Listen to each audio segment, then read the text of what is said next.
Nuevamente, hermanos, por la gracia de Dios, estamos para compartir una porción más de las Escrituras.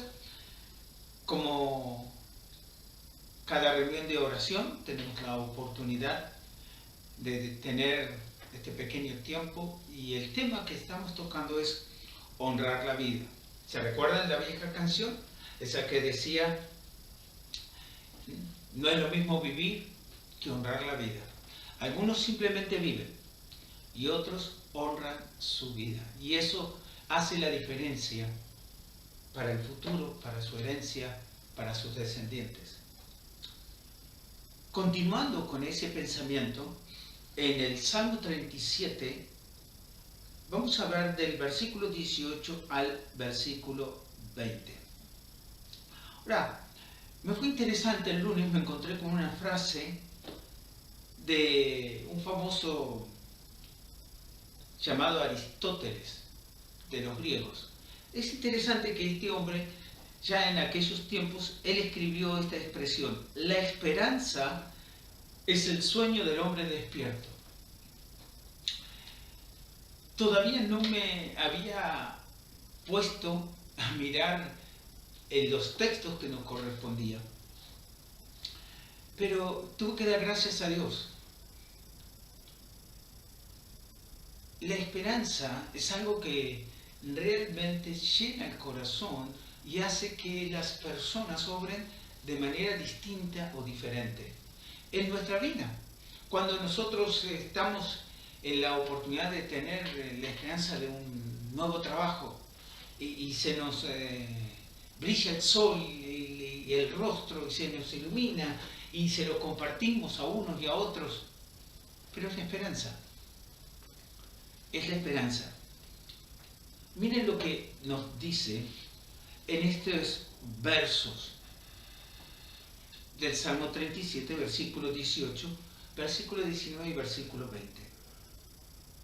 El texto dice: conoce Jehová los días de los perfectos, y la heredad de ellos será para siempre. No serán avergonzados en el mal tiempo, y en los días de hambre serán saciados. Mas los impíos, verso 20, perecerán, y los enemigos de Jehová, como la grasa de los carneros, serán consumidos, se disiparán como el humo. Ahora, hay tres cosas que quiero que observemos en el texto. Primero, ¿qué es lo que Dios dice en cuanto al futuro de los perfectos? Y quiero que observemos que este término es muy interesante, como lo enseñan las Escrituras. Dice el mismo Señor Jesucristo en Mateo capítulo 5 que nosotros debemos ser perfectos como nuestro Padre que está en los cielos es perfecto. Eso quiere decir que la misma naturaleza divina está en uno cuando uno acepta a Cristo como Salvador personal. Pero el término perfecto aquí no está hablando del tiempo presente. El tiempo perfecto aquí está hablando del futuro. Los verbos aquí los encontramos en ese tiempo. Conoce Jehová los días de los perfectos. El término o el verbo conocer que utiliza es porque para Dios el futuro es presente. Para Él ya está en su conocimiento anticipado. Y la heredad de ellos será tiempo futuro, para siempre. Ahora déjenme mostrarles el término perfecto a los ojos del Señor. El término manifiesta a quienes, al creer en Cristo, Dios le perdona sus pecados, le aplica su justicia, que es la justicia de Cristo, y los libra del poder del pecado, y un día nos quitará y los quitará de la presencia del pecado y nos hará perfecto ante su presencia. Entonces la consideración del término dado por Dios en las Escrituras tiene un presente como Dios mismo obrando en nuestras vidas y un futuro ante su presencia. Entonces, el que cree en Cristo como Salvador personal, primera cosa, Dios perdona su pecado. Cuando lo sella con el Espíritu Santo, Dios lo libra del poder del pecado. Quiere decir que ahora tiene el poder en sí mismo, la autoridad de rechazar el pecado en su vida. Pero un día, el Señor vendrá a buscar a los suyos, a todos aquellos que han aceptado a Cristo como Salvador personal, y nos quitará de la presencia del pecado para siempre. Y entonces nos hará perfectos ante su presencia. Entonces, cuando miramos el texto, nos está hablando de eso. Ahora, ¿cuál es nuestra esperanza? Nuestra esperanza tiene un presente y un futuro seguro. El futuro es porque Dios conoce los días de los perfectos y la heredad de ellos será para siempre. Ese es el futuro que nosotros tenemos en Cristo, por Cristo y porque Él nos amó de tal manera. Y algunos dirían, bueno, eso está por venir, yo quiero ahora. Bueno, también el Señor nos da un presente distinto. ¿Por qué? Miren lo que dice sencillamente en el verso 19. No serán avergonzados en el mal tiempo. Y en los días de hambre serán saciados. El sustento, la provisión, la protección, la fortaleza. Todas esas cosas Dios las tiene provista para aquellos que aceptan a su Hijo como Salvador personal. ¿Qué seguridad tenemos? Entonces, cuando nosotros pensamos en este término de honrar la vida, es entender, vivir una vida piadosa, es responder a los actos de la vida como Dios mismo lo haría. Sed vosotros perfectos como vuestro Padre que está en los cielos es perfecto. Eso es lo que nos guía el Espíritu de Dios. Eso es lo que nos enseña el Espíritu de Dios. Eso es a lo que nos dirige el Espíritu de Dios. Creo que vale la pena honrar la vida por solamente tener en consideración que el Dios que creó los cielos y la tierra ha puesto su amor en nosotros para hacernos diferentes. No porque nosotros lo valgamos, es que en su amor Él nos dio el valor de la vida de su propio Hijo. Hay que honrar esa vida. Pero también, déjenme mostrarles lo que dice en el versículo 20. Más los impíos perecerán. También está puesto en el tiempo futuro. Ahora, ¿quiénes son los impíos? En verdad, los impíos son los que deshonran sus vidas. Los impíos es otro término para implicar el término pecadores, que son aquellas personas que bajo conocimiento y voluntariamente viven vidas impiadosas opuestas a la vida piadosa que Dios ofrece. Ahora, déjenme decirles algo que debemos nosotros entender.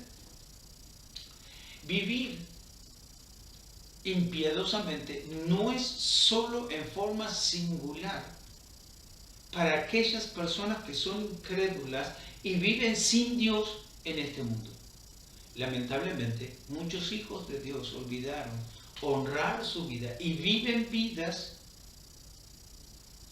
impías, bajo el conocimiento de lo que hacen. Voluntariamente lo hacen. ¿Qué va a pasar?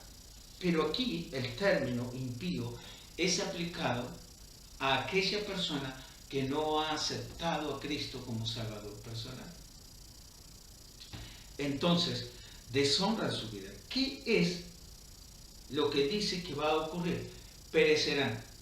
Ahora, es muy interesante que si nosotros retrocediéramos al libro de Génesis, es la sentencia que Dios le dio a Adán cuando dijo que el día que de él comieres, ciertamente perecerás. Es el mismo término. Ese término determina una separación eterna de Dios. Por ejemplo, Romanos 3:23 dice, por cuanto todos pecaron y están destituidos de la gloria de Dios. Romanos 6:23 dice, porque la paga del pecado es muerte, mas la dádiva de Dios es vida eterna en Cristo Jesús. Entonces somos nosotros los que decidimos de corazón aceptar a Cristo o rechazar a Cristo. El mismo Señor Jesucristo en Juan 3:18 está expresando este día. El que cree en el Hijo tiene vida eterna, pero el que no cree en el Hijo ya ha sido condenado porque no ha creído en el nombre del unigénito Hijo de Dios. Ahora, el que hace la diferencia es Cristo. Si tú crees en Cristo o no crees en Cristo. No en las religiones, no en las iglesias, no en los líderes religiosos. Está hablando, Cristo hace la verdadera diferencia. Entonces, dice que los impíos perecerán. Estos se convierten en enemigos de Dios y dice, y los enemigos de Jehová como la grasa de los carneros. Ahora, esta es una acción tomada de los holocaustos. Se tomaba la grasa y se ponía y se consumía y salía un olor.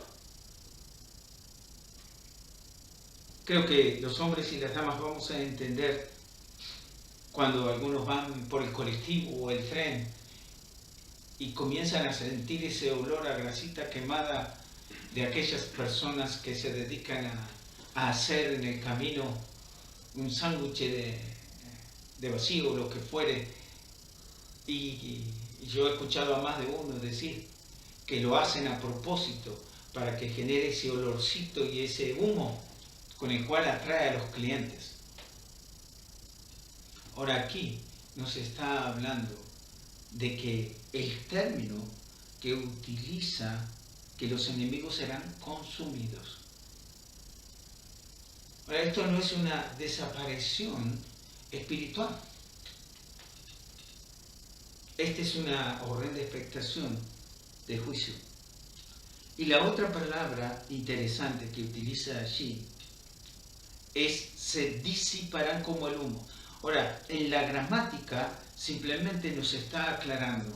No quiere decir que está agregando, porque si no tendría que poner y, sino se disiparán. Eso significa que en tal momento, en tal tiempo, en el futuro, los creyentes con dolor en el alma no veremos más a los incrédulos.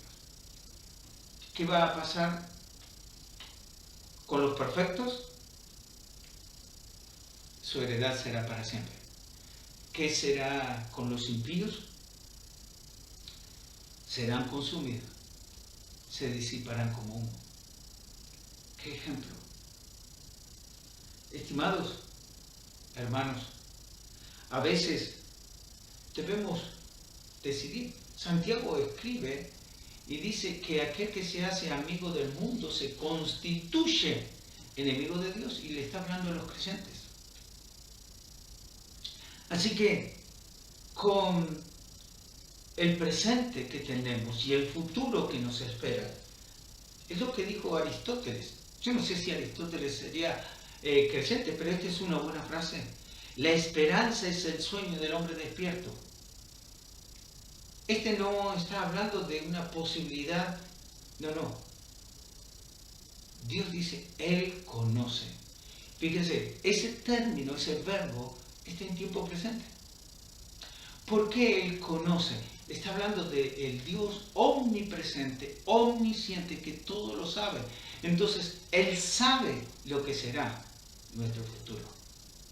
Así que, queridos hermanos, vale vivir una vida para honrar la vida que Dios nos dio. No vale la pena vivir una vida esclavizada por el pecado, los vicios y el ser igual a los impíos, sin esperanza, sin futuro, deshonrando la vida. No vale la pena esa vida. Algunos llegan hasta el punto de ir hasta el límite y suicidarse. Damos gracias a Dios que tenemos la esperanza. Gracias a Dios que nos dio al Señor Jesucristo, y el presente y el futuro está seguro en Él. Hermano, honra tu vida ante los ojos de Dios. Dios los bendiga.